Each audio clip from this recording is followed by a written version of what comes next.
Hey everyone, welcome to our small footprint. Today's video is day 2. I didn't get anywhere near as much done today as I would have liked, but we did make sourdough pizza. So I've got a lot of the process of that for today, which a lot of people have asked about before. So that might answer some questions there as well.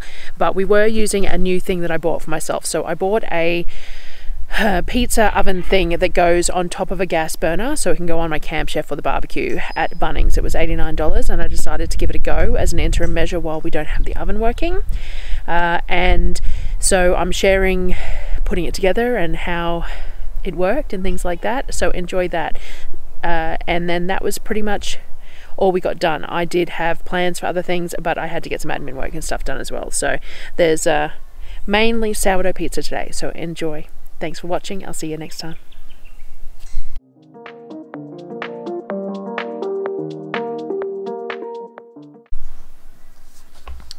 So this is the pizza dough that I put inside last night. So I made it yesterday and put it inside overnight.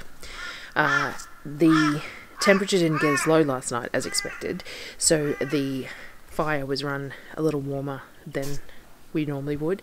So it's a little overproofed. It's not unsavable, but it's definitely a little overproofed. So this is also that starter that I used that had been neglected for like 5 days.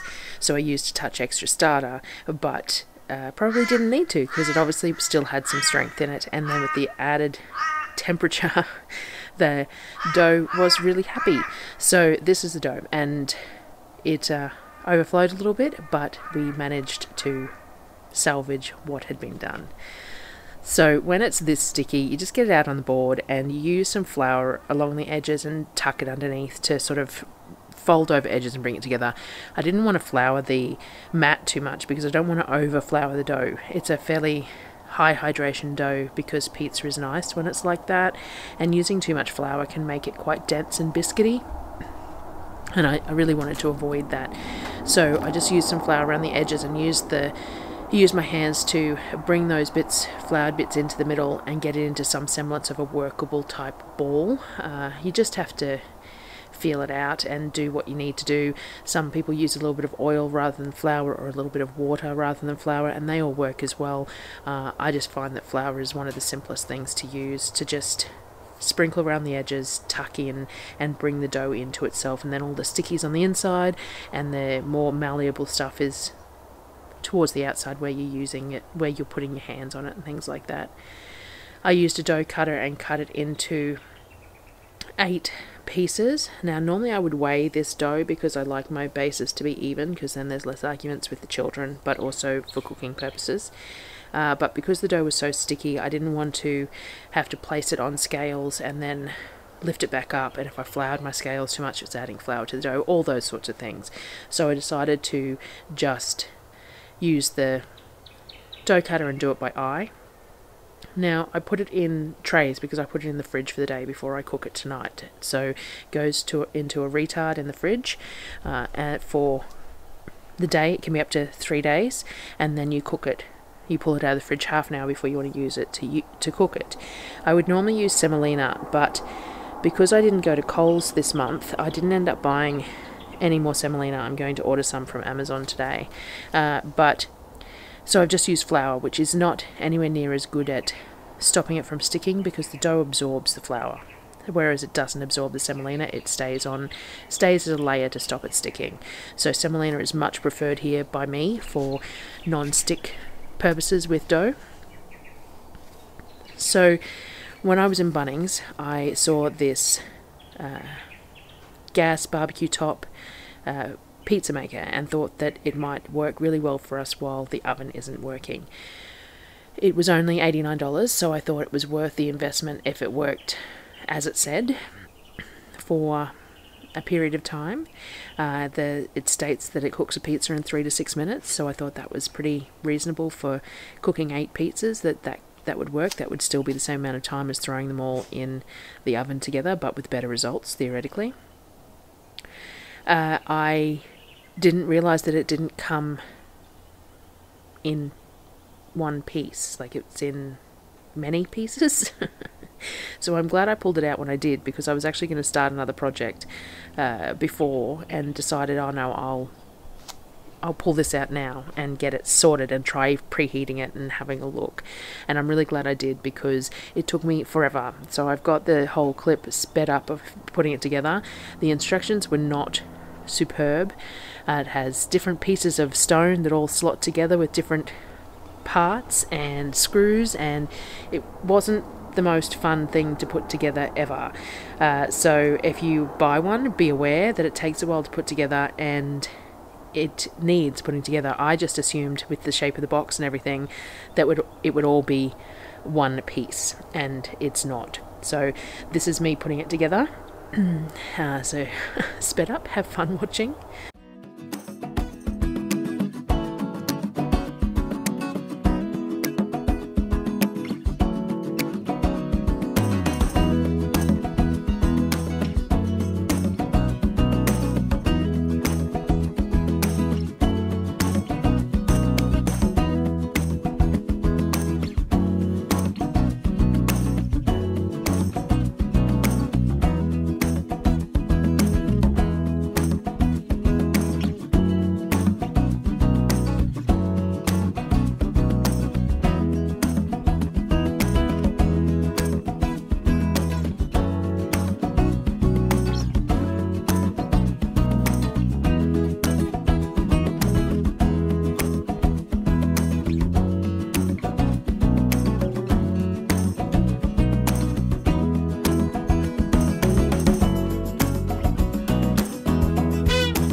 So because we don't do, well, because no one else does cheese on their pizza, we do mayo as a drizzle on the top of the pizza. So I made up some of my mayo. I don't have any duck eggs at the moment. We can't find where they're nesting, but it's also pretty cold, so it's possible they're not laying as much.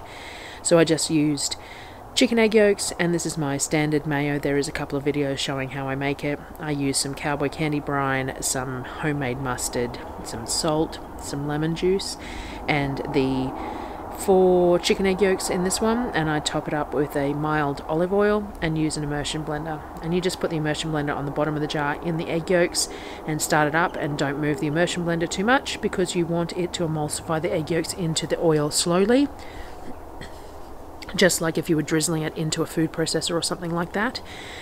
In the cold weather, I find that I have to start with less olive oil than I would expect because it thins out really quickly otherwise.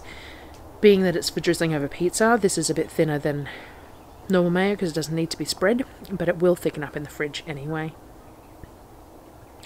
I haven't made any pizza sauce recently for my shelves. We ran out of the last jar, and I haven't got around to making any more, but I have these jars of roasted tomatoes, and they're just straight roasted tomatoes. And so I pulled a couple of them out and drained them, and then pureed them with the immersion blender so that I could use them as sauce. So I did 2 jars because what I'm going to do is I'm going to use these in some pizza sauce. So over the next couple of days I will use these jars in my pizza sauce recipe and can up some pizza sauce so that we have it for the next time we have pizza.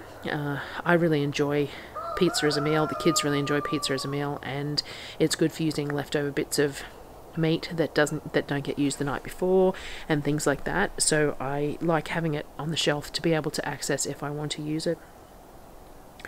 So that was our pizza sauce. I pulled the dough out of the fridge and then shaped it. So we used to have a wooden pizza peel, but I have no idea where it is. So I'm using a cutting board here as my wooden pizza peel, and it's not quite the right size, but I gave it a go. So you don't want the pizza sitting for very long on a pizza peel, because it will start to stick to the peel as the dough gets softer, especially because I'm using flour instead of semolina here, because that's all I had.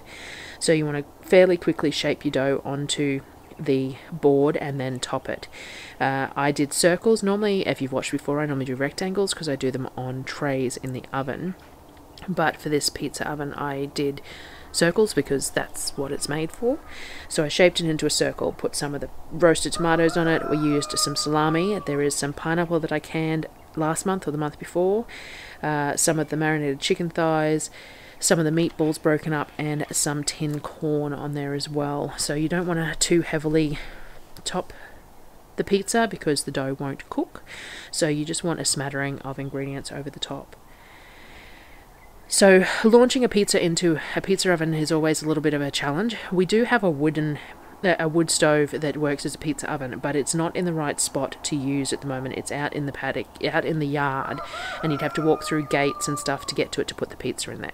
So this was supposed to be an interim measure until we could get everything sorted. It's a lot smaller cavity to launch a pizza into, and the board is the wrong shape for it as well. So I launched it in, but it wasn't particularly pretty. Then the instructions state that it takes 3 to 6 minutes to cook. You launch it into the oven, you give it a couple of minutes for the bottom of the base to set, and then you rotate it 45 degrees every 30 to 45 seconds. Because the heat at the back is higher than the heat anywhere else. So that's what we did. We launched it in and waited for it to set, and then started rotating it. It was 6 or 7 minutes and it still wasn't anywhere near cooked. So we decided that maybe the barbecue wasn't getting hot enough. I didn't take the baffles off the gas rows, so it's possible that that was my fault. So we decided we'd move it to the Camp Chef and see if that worked better. It definitely got hotter on the Camp Chef, and it definitely did that. It puffed up better. The dough puffed up better. So we kept on rotating it until it looked cooked. But it did take a good, I want to say 12, 13, 14 minutes, which is not going to save me any time because I can cook 3 pizzas in sort of 20 minutes in the oven. Not to the same potential quality, but still time-wise.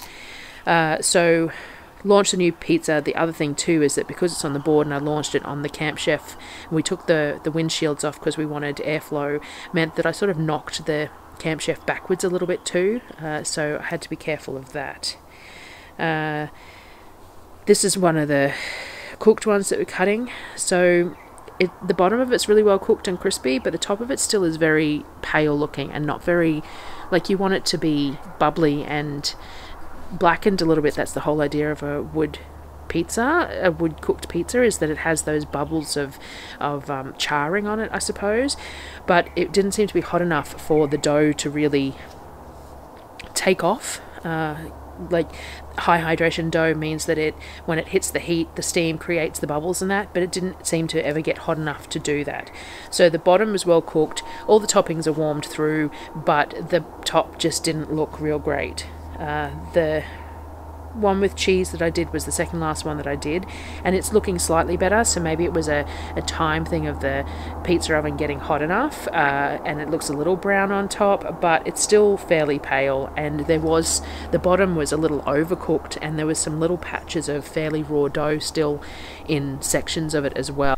And it took a lot longer to cook, like I'm talking 12, 13, 14 minutes per pizza, which is not going to work for us. Like, the whole point of it was that it was supposed to be shorter time of cooking. So I don't know whether we couldn't get it hot enough, whether it was partially the flour rather than the semolina, whether it just needed to be used once to get those stones seasoned to a degree, though I've never really had that issue before. We make wood-fired pizzas in the wood-fired oven we used to regularly, but the cavity of our wood-fired pizza oven is quite large. It's a 27-litre cavity, so there's a lot of room to move around in there, and it also gets a lot hotter because it's using wood, not gas. It's got a pizza stone in the bottom though, just the same, and things like that. So I'm not sure. Anyway, if anyone has used one of these and has some tips and tricks for them, then let me know, because I'd like to get some use out of it over the next couple of months before we figure out what we're doing in regards to the oven. We love pizza, and if I can get it working, then that's superb. So a new wooden pizza peel should help. The semolina should help, but other than that, I'm just not real sure. So let me know in the comments if you have any experience using one of these sort of things and anything that might help with it. So that was it for today. A fairly brief video, not much got done, too much I had typing to do, and there was just a lot going on. So I have a whole bunch of stuff that needs doing today, and hopefully I will get to it and I will share that tomorrow. So enjoy watching today's. Have a great day everyone, and I will see you again tomorrow.